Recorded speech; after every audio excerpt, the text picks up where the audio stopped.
What's happening, everybody? I hope you're well. I know you're expecting a Palace preview, and don't worry, it will be with you any minute. But just before it comes along, I wanted to let you know something. I started my very own podcast. The first one dropped yesterday, and I would love for you to watch it. I will make the first comment, the link to it on iTunes, and I would really love your feedback. So please have a listen, let me know. We talk about a lot of things. We talk about what happened with the old channel. We talk about Arsenal Fan TV. We talk about Palace. We talk about going to the World Cup, and we talk about the streets gigs that are coming up in Brixton. Please have a listen, let me know what you think. And if you do have a listen, you'll realise why this entire preview is going to be set underwater. Go on, you Blues. Welcome to CFC Fan TV. I am joined by none other than the one and only Charlie Skillen. This video is brought to you by Fan League, so do me a favour, click the link in the description. You could join our league. I'll be talking a little bit more about that later, but first things first. Charlie hasn't been here for how long, genuinely? I think 6 weeks. Mate, 6 weeks skilliness. Been... Give this video a like if you're pleased to see Charlie back. Yeah, don't do that. I got to get the least likes we've had. I've been away a bit. I've not been very well, but I'm back. I'm raring to go. How you feeling? Yeah, I'm alright, mate. I'm good. Good. You look well. Thanks, mate. So are you? I like this. Thank you. Thank you very much. much. It's one of my favourite your 100 jackets. Is it really? Oh, okay. Yeah. This gets us Charlie Skillen seal of approval. Lovely. So Palace away. Yeah, I'm raring to go. I can't wait. It's going to be fine, isn't it? Well, these international breaks, I swear it's like international 4 weeks rather than international fortnight. It seems like ages since we played. Do you know what? It's not that it's been that long. It's just that it's been that boring. England's been very boring. There's been some good stories. So dull. Yeah. Oh, there's been fantastic stories around. I thought Lionel Messi last night. Yeah, brilliant. Or whenever it was. Brilliant. Night 12. Yeah, it was. Yeah, it's incredible. He single-handedly dragged his team to a finals. Yeah, it's outrageous. Like nothing but time for that.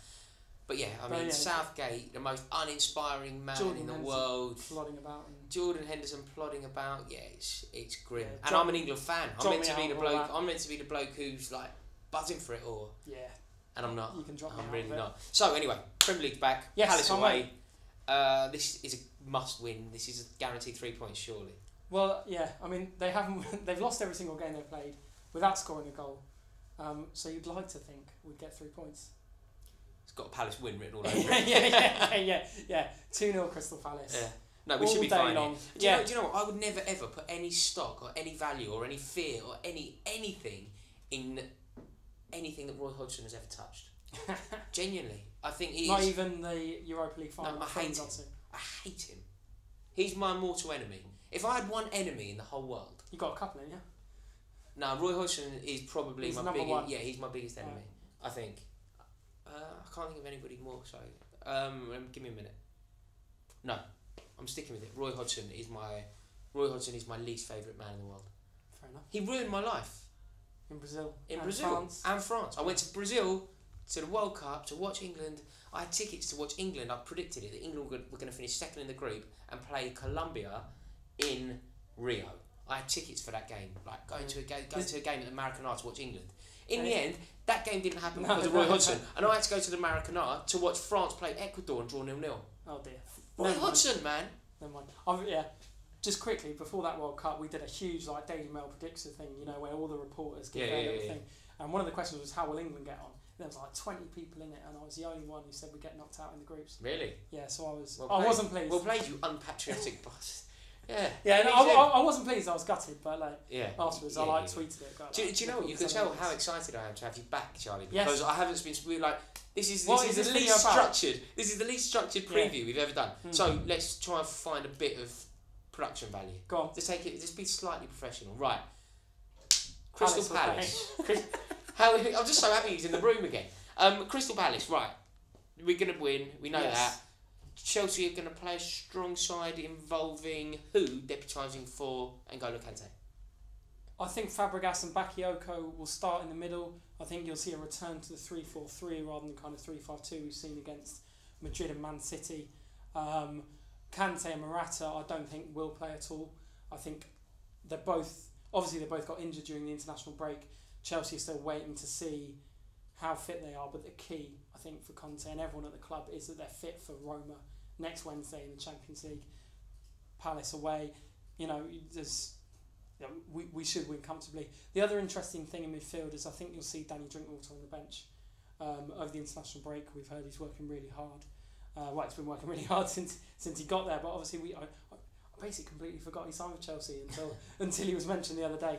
And you know, I know it wasn't a signing that everyone was doing cartwheels down the street about, but wasn't ideal. But I think people have now. I mean, I wasn't over the moon because I think we were setting our sights perhaps too high. But I think now, with a bit of hindsight, it's not a bad signing. No, not at all. And look, I think certainly we're going to be playing three in midfield a lot more.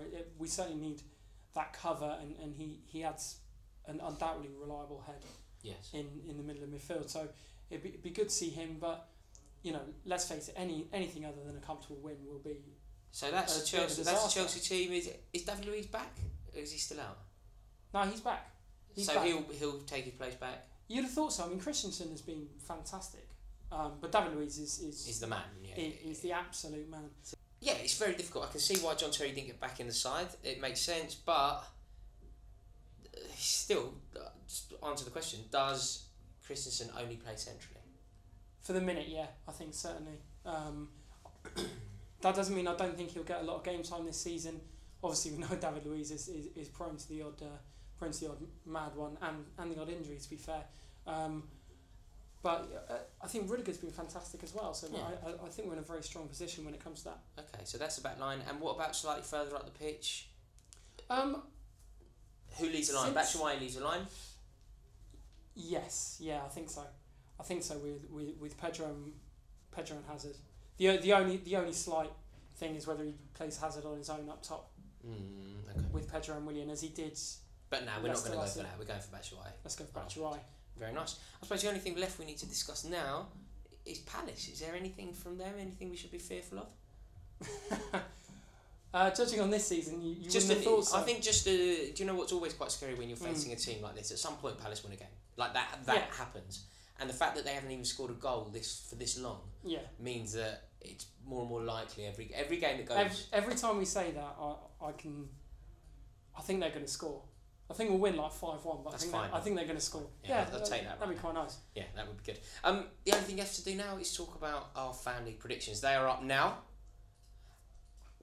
We haven't been doing too badly. I mean, at one point, I think I got 7 out of 13. People thought we weren't doing very well, but I looked at some other scores, and I think we haven't been doing that badly. I think James Alcott, who was at Ball Street with me, terrible. So we're not doing too badly. And this week, I had this man helping me with the predictions. So if you think you can beat us, make sure that you download the app. The link is in the description, and take us on, bring it on. See if you can get more than 7 out of 13. I doubt it.